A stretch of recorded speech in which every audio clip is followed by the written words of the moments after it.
Cet obèse morbide qu'est l'État français tenu en soins palliatifs et qui absorbe comme ça via des gros tuyaux nos impôts de manière insatiable telle des gélodiettes, il faut absolument mettre fin à ces souffrances et mettre fin à nos souffrances aussi également. Après Sarah Knafo, Javier Milei et consorts, c'est au tour de Charles Gave de dire les termes. Qu'est-ce qu'il ferait lui en tant que libéral pour redresser la France s'il était président? Plot twist, il n'augmenterait pas les impôts. Pendant que LFI aujourd'hui descend dans les rues de Night City pour continuer son combat soi-disant contre le Mordor, les méchants contre les gentils, seuls les sites sont aussi absolus, et ben il y a des gens qui regardent les chiffres, figurez-vous, et ces mêmes personnes voient qu'on est endetté en France, qu'on est en récession, que c'est la dèche, qu'il faut absolument réagir et agir le plus vite possible puisque la Macronie est en train de nous la mettre bien profond avec toujours plus de milliards qui partent comme par enchantement. Cette stratégie affouériste, personnellement je plus sois, affouériste c'est-à-dire on dégage les agences publiques, on dégage beaucoup de hauts fonctionnaires et aussi pourquoi ne pas dégager ceux qui allouent leur temps de vie à descendre dans la rue. Et trêve de bavardage les amis, quelle sombre situation se cache derrière les décisions que voudrait prendre Charles Gave? Et bien comme d'habitude les amis, on va analyser le storytelling de ces orateurs, ici un orateur qui est libéral. Qu'a-t-il à nous proposer contre l'avènement de Gauchotopia en France et toujours plus de taxes? Et on va voir tout ça ensemble tout de suite. Et pendant que Trump se fait plaisir avec toujours plus de taxes vis-à-vis de l'euro tout en supprimant l'impôt sur le revenu, qu'est-ce que l'Europe a, elle, à proposer? Charles Gave, président, moi président, qu'est-ce que ça va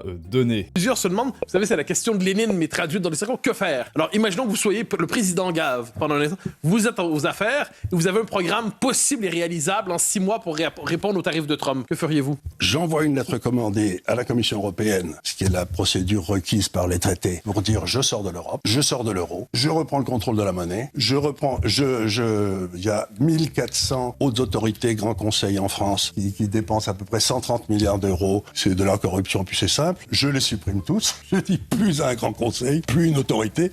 Je fais 130 milliards et je baisse les impôts des Français de 130 milliards. Et je leur dis au boulot, les gars, et je dis à tous les Français, ce serait bien si vous reveniez de l'étranger. Et puis je vais baisser tous les impôts. Au fur et à mesure que je coupe les coûts qui servent à rien, je baisse les impôts. Et vous verrez comme ça on démarrera. Là, régler le problème de la France, c'est enfantin. Enfantin? Enfantin. Ça vous le faites en 5 minutes si vous avez le courage politique. Il n'y a aucun problème. Et si on partage le même diagnostic que vous? Il n'y en a pas d'autre. C'est le diagnostic de Milei, c'est le diagnostic de Trump. À partir du moment où il y a des gens qui foutent rien, qui prennent le contrôle d'une partie importante des dépenses de l'État, il faut le mieux, c'est l'État, il faut le ramener dans ses fonctions étatiques. On a une double mission en France, c'est renforcer l'État dans ses missions stratégiques et deuxièmement, le faire disparaître partout où il n'a pas lieu d'être. Ça alors, quoi? Tu proposes un État minarchiste qui ne s'occupera que de la justice et du militaire et qui n'aura pas à se mêler de comment je dépense ou investis mon fric, qui me foutrait enfin la paix de comment je me soigne, comment j'éduque mes gosses et me laissera enfin une majeure partie de mes revenus sans les dépenser dans l'agence de massage des poissons rouges. Mais c'est absolument révolutionnaire, Charles. Bon, évidemment, vous savez qu'on dit ça depuis plusieurs mois maintenant sur cette chaîne, c'est-à-dire la grosse dalle en béton. Donc on se rejoint plutôt et notamment sur le fait que c'est plus facile qu'il n'y paraît de redresser la France. Parce que j'ai entendu certains dire que si on mettait à la tête de l'État le bon gars, non, il faudrait qu'on rame avec les pédales, les rames et ensuite le moteur pendant 5 ans, 10 ans. Non, c'est faux, c'est archi faux. Vous coupez toutes les dépenses inutiles, vous fermez toutes les agences d'État publiques, vous fermez tous les services publics, vous les privatisez, vous supprimez le Sénat, vous supprimez les 3/4 des députés. Vous vous rappelez, on a demandé à ChatGPT, on a calculé ensemble, si on devait être au prorata des députés, des parlementaires avec les États-Unis, il faudrait que nous en France, on en vire les 3/4. Et ben voilà, on en vire les 3/4 et c'est très bien. Un petit député ou deux par département, ensuite grosse dalle en béton sur le public, suppression de France Travail parce qu'on sait que ça sert à rien, privatisation des grandes chaînes publiques, on refait le système de fonctionnaires parce que là pareil ça ne va pas, et je peux vous garantir qu'en 1 an, 2 ans, on verra déjà des résultats, non pas besoin d'attendre 10 ans en fait, l'effet sera instantané, tout comme avec Milei d'ailleurs. Et alors apparemment semble-t-il Charles Gave serait pro-Frexit, on va l'écouter de toute manière, les petits passages, donc on va le faire maintenant. Dans les cercles, que président faire? Gave. Alors imaginons que vous soyez le président Gave pendant un instant, vous êtes aux affaires, et vous avez un programme possible et réalisable en 6 mois pour répondre aux tarifs de Trump. En 6 mois. Que feriez-vous? En 6 mois, on supprime absolument tout ça, c'est parfaitement possible et je ne vous dis pas les économies monstrueuses que l'on ferait, ne serait-ce qu'en l'espace de 6 mois sur le bilan annuel, c'est absolument monstrueux. Et oui, ce sera fini l'Arcom, et oui, mais vas-y Chantal, saisis l'Arcom, saisis, hein, je le dis, il faut supprimer l'Arcom. J'envoie une lettre commandée à la Commission européenne, ce qui est la procédure requise par les traités, pour dire je sors de l'Europe, je sors de l'euro, je reprends le contrôle de la monnaie. Alors après, moi je n'étais pas spécialement pro-Frexit. Je me suis toujours dit que sortir de l'euro c'était une fausse bonne idée, mais en fait au regard de la situation actuelle et étant donné que l'Europe c'est nous, hein, nous et l'Allemagne, ça serait peut-être une meilleure idée qui n'y paraît. Sauf que si on retourne au franc, il y aurait une fluctuation de la monnaie qui serait absolument catastrophique pendant la prochaine année. Donc je ne sais pas trop, je ne sais pas. Les pro-Frexit et les anti-Frexit, allez-y, battez-vous dans les commentaires et dites-moi vos pour et vos contre. Là, moi pour l'instant, je suspends mon jugement sur ça, mais je dis juste pourquoi pas. Je reprends, il y a 1400 hautes autorités, grands conseils en France qui dépensent à peu près 130 milliards d'euros. C'est de la corruption, puis c'est simple.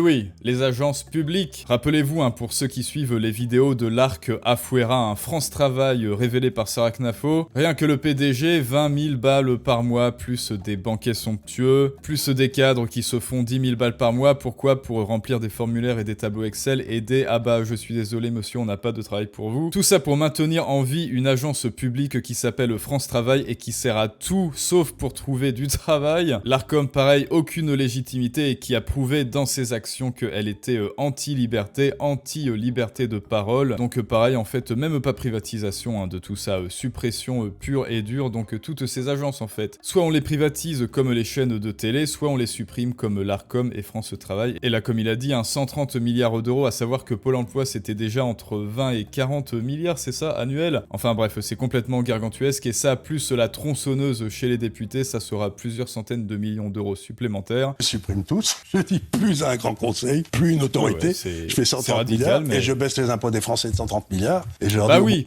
oui, pourquoi? Parce que la majeure partie de vos impôts, bon évidemment, ça part dans la prime de Naël, ça part dans le RSA de Karim qui ne compte pas se présenter à France Travail, ça part dans les retraites de Bernard et Chantal pour leur Costa Croisière. Oui, les cotisations sociales entre 12 et 17%, et voilà, ça déjà ce sera Afuera, les 10% pour la retraite ce sera Afuera, plus les agences publiques ce sera Afuera, le salaire mirobolant des députés ce sera Afuera. Donc là déjà on est à moins 35%, entre moins 35 et moins 50% de vos impôts, donc c'est déjà pas mal. Ensuite, qu'est-ce qui est censé rester? Les infrastructures, les autoroutes, mais les autoroutes pour lesquelles vous payez en fait, mais écoutez, moi j'ai envie de dire, les autoroutes c'est déjà privatisé, alors pourquoi pas privatisation totale? Ensuite l'armée et la justice, et je suis sûr qu'on peut venir à genre 13% d'impôts comme tout le monde. C'est utopique? Non, c'est normal, c'est la normalité, ça devrait être la normalité dans un pays normal. Ce qui est anormal, c'est les 60 à 75% qu'on se tape ici selon votre revenu. Ce sont ces taux-là qui sont anormaux, qui sont ubuesques, qui sont absolument surréalistes, et la normalité c'est 13% pour l'armée, justice, etc. pour l'OLEGA, je dis à tous les Français, ce serait bien si vous reveniez de l'étranger.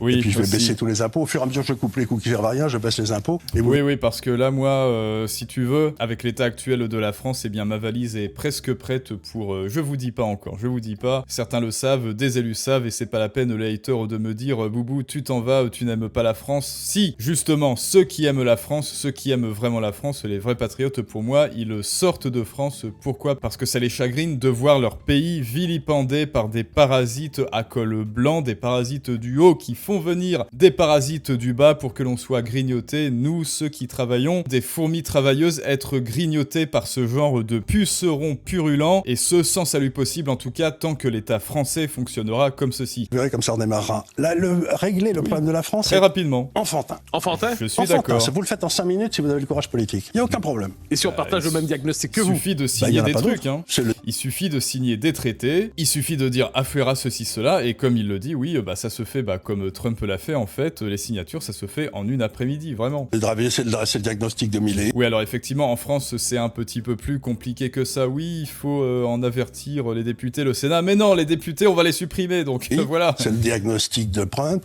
À partir du moment où il y a des gens qui foutent rien et qui prennent le contrôle d'une partie importante des dépenses de l'État, il faut le mieux, c'est l'État, il faut le ramener dans ses fonctions étatiques. On a une double mission en France, c'est renforcer l'État dans ses missions stratégiques et deuxièmement, le faire disparaître partout où il n'a pas lieu d'être. Voilà, partout où il n'a pas lieu d'être. C'est bizarre, hein. On a un État qui nous prend jusqu'à 70-75% d'impôts si vous êtes riche, hein, c'est-à-dire si vous êtes au-dessus du salaire médian. Et oui, pour la LFI, c'est ça être riche, hein. Voilà, taxer les riches, il y a des problèmes, monsieur, mesdames, en France, qu'est-ce qu'on fait? Eh bien, allez, le riche, hop hop, ici, c'est toi la solution, monsieur le riche. En fait, je te déteste parce que tu es riche, mais je veux bien de ton argent. Je te déteste, mais je t'aime parce que tu es la solution. Voilà, c'est ça, l'incohérence, la contradiction LFiste. Enfin bon, ce n'est pas grave, hein, les amis, on les aime quand même, bien sûr. Même s'ils n'ont jamais leurs mains dans leur propre poche, même si pour eux, la solution, c'est toujours l'argent des autres, bien sûr. Même si pour eux, c'est de taxer toujours plus ceux qui ont de l'argent, taxer toujours plus les riches, ainsi que Nicolas 30 ans, ce qui est du mépris de classe, et bien sûr. Mais sinon, rappelez-vous, c'est le camp du bien, ce sont les Jedi de lumière. Bon alors, sinon, moi, Charles Gave, je suis plutôt d'accord avec lui. Alors, à part sortir de l'Europe, même si je suis d'accord que cela peut se discuter, pour moi, il y aura quand même des conséquences, certaines conséquences, sur le court terme du moins, mais je suis aussi d'accord sur le fait que faire tout ça, c'est-à-dire à Fouera, comme je vous l'ai dit, la dalle en béton sur les services publics, sur les hauts fonctionnaires, et on a oublié les ministres aussi d'ailleurs, hein. Allez hop, 5 ministres grand max, c'est bon, il n'y a pas besoin des 35 autres là, ça suffit. Privatisation de tout, et on garde l'armée, bah oui aussi, tiens, la France, l'État français vous prend la majeure partie de vos revenus, l'État français est censé s'occuper des gendarmes et de la police, et qu'est-ce qui se passe avec ces 70% de ponction sur votre salaire? Eh bien, l'État est incapable d'engager assez de policiers et de gendarmes, et de pompiers aussi. Comment ça se fait alors que c'est sa fonction première? Ah bah je sais, il dilapide tout dans la création de l'Arcom, de France Travail et l'agence de massage des poissons rouges, bien sûr, tandis que les gendarmes, les policiers et les pompiers sont sous-payés pour ce qu'ils font. Enfin écoutez les amis, ce que dit Charles Gave, ça se discute effectivement, notamment sur l'Europe. Dites-moi si vous êtes d'accord avec lui. Moi je suis d'accord avec lui principalement sur l'aspect expéditif des signatures de ces nouvelles lois, de cette privatisation et de cet affouérisme qui pour moi serait fulgurant et prendrait très peu de temps, contrairement à ce que certains pessimistes disent. Et c'est à vous de me le dire en commentaire aussi. D'ailleurs il y a des commentaires, hein. Charles Gave a parfaitement raison. Résoudre le problème de la France est hyper simple, je suis parfaitement d'accord. Au bon tweet français, c'est de se débarrasser de toutes les couches successives de crapules corrompus, hein. Vous savez, ce qui forme le mammouth, cet obèse morbide qu'est l'État français tenu en soins palliatifs et qui absorbe comme ça via des gros tuyaux nos impôts de manière insatiable tels des gélodiettes. Eh bien c'est ça l'État français, les amis, c'est un mort-vivant en soins palliatifs tenu en vie artificiellement. Il faut absolument mettre fin à ces souffrances et mettre fin à nos souffrances